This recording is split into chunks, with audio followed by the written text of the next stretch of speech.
کہتا ہے کہ آئلہ مجھ پر شک کبھی بھی مت کرنا، میں تم سے سچی ہی محبت کرتا ہوں۔ مگر آئلہ کہتی ہے کہ میں آپ پر شک بلا کیوں کروں گی؟ تو کہتا ہے کیونکہ میں نے آنٹی کو خود کہتے ہوئے سنا تھا کہ تم کو چھوڑ دو، کیا تم آئلہ مجھے چھوڑنے تو نہیں لگی؟ تو آئلہ کہتی ہے کہ ایسا سوچنا بھی مت، میری زندگی تم ہی سے شروع ہوتی ہے اور تم ہی پر ختم ہو جاتی ہے۔ آئلہ کا بھی خیال رکھنا شروع کر دیتا ہے، ادھر آئلہ بھی کا خوب خیال رکھنا شروع کر دیتی ہے اور آئلہ کے دل میں بھی کے لیے محبت پیدا ہونا شروع ہو جاتی ہے۔ کہتا ہے کہ آئلہ میں تم سے معذرت چاہتا ہوں کہ مجھے اس دن غصہ آ گیا اور میں نے تمہیں خام خواہ ہی ڈانٹ دیا رملا کی وجہ سے۔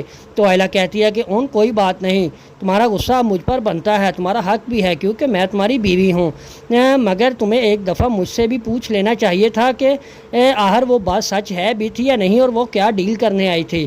تو کہتا ہے کہ آئلہ اب میں نے اپنی غلطی مان تو لی ہے، اب تم مجھے معاف بھی کرو گی یا نہیں؟ تو آئلہ کہتی ہے کہ کیوں نہیں، میں نے تو اسی رات آپ کو معاف کر دیا تھا، وہ آپ صبح ناشتہ کر کے کیوں نہیں گئے تھے؟ تو کہتا ہے کہ پہلے آئلہ تم نے ہی تو کہا تھا کہ میرا دل نہیں ہے ناشتہ کرنے کو، اگر تم نے نہیں کیا تو میں کیسے کر لیتا؟ اور دوسری طرف جو شامی ہوتا ہے وہ رملا کو سمجھاتا ہے اور رملا کو کہتا ہے کہ اب تمہیں میرے ساتھ ہی زندگی گزارنی ہوگی، مگر رملا جو ہوتی ہے وہ تو بہت ڈھیٹ لڑکی ہے، وہ مانتی ہی نہیں۔ وہ شامی سے کہتی ہے کہ اگر میری سے تم نے شادی نہ کروائی تو میں تم سے بھی نہیں کروں گی، یہ بات میری یاد رکھنا اور